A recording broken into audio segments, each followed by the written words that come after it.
Votre parti pris international, le Niger.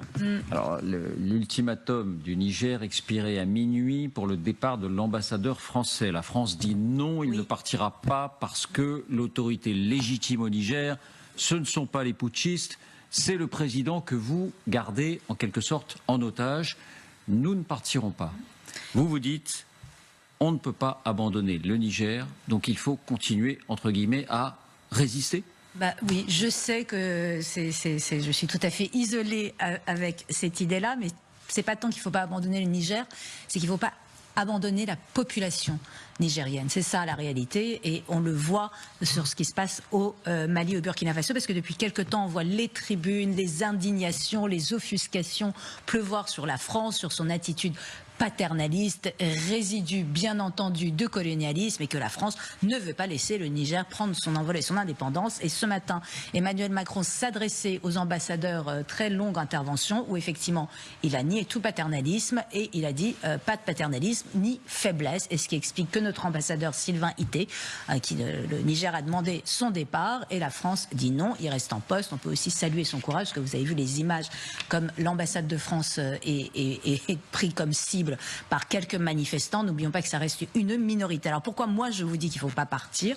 ou en tout cas pas tout de suite, pas comme ça, pas en fuyant, pas en donnant l'impression de faire les bagages et sans regarder derrière nous, c'est qu'on doit voir les exemples je pourrais donner les Centrafrique, mais la France était moins présente, mais Centrafrique, Burkina, Mali, la France y est allée appeler par le Mali, c'était François Hollande, pour venir les aider à contenir les djihadistes. On l'a fait. Tous ceux qui disent qu'on ne l'a pas fait, on a empêché les djihadistes d'arriver et de conquérir tous les territoires.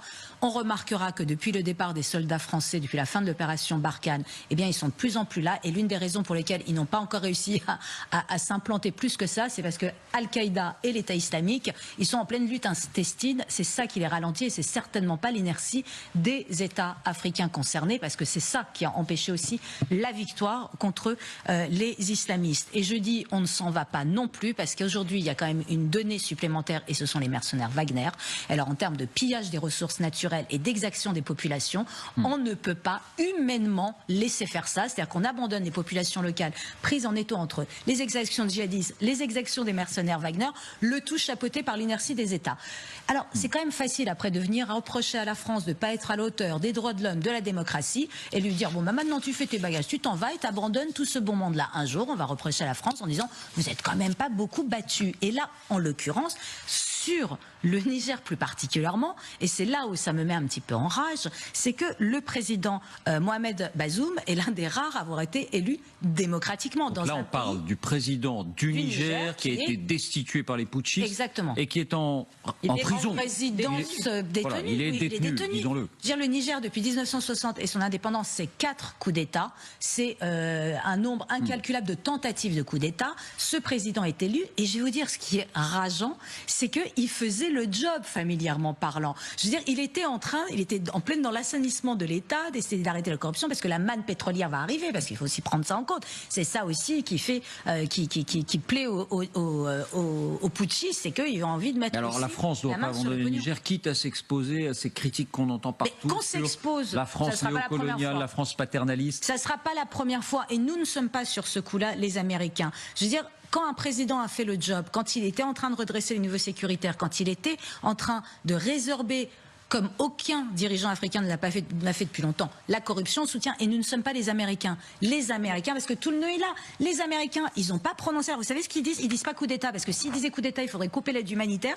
Ils parlent d'obstacles actuels à l'ordre démocratique. Eh ben moi non, je suis pas diplomate. Ils semblent s'accommoder du putsch. Je suis pas d'accord. Ils s'accommodent parce qu'ils disent pas de trucs militaires. On envoie tout d'un coup, Madame Kathleen Fitzgibbon va être ambassadrice. Elle est nommée, ça y est, c'est fait. Mais pourquoi? Parce que d'abord, depuis Obama, les Américains se lavent les mains de ce qui se passe en Europe. Ils veulent l'Asie-Pacifique. L'Ukraine ne fait que les retarder. La seule raison pour laquelle ils ne coupent pas avec le Niger et qu'ils gardent leurs 1300 soldats, ce qui en fait 200 de plus que pour les Français, et le Niger ne demande pas leur départ, c'est parce qu'il y a les Russes et que du fait de l'Ukraine, ils veulent les concurrencer. Et puis, parce que ça ne les concerne pas. Mais nous, s'il y a un chaos au Niger, ou si le Niger décide d'ouvrir les voies migratoires, c'est-à-dire du golfe de Guinée jusqu'à la Méditerranée en traversant le Niger, vous allez avoir un nouveau moyen d'atteindre la Méditerranée. Et qu'est-ce qui va se passer? Déstabilisation de l'Europe. Et là, la France, sur ce coup-là, encore une fois, elle est toute seule. Où sont les Européens? 10 secondes chacun. Mais Abdou, je ne comprends pas très bien votre propos. Comment est-ce qu'on peut rester à partir du moment où on dit c'est un coup d'État techniquement, hein, j'entends.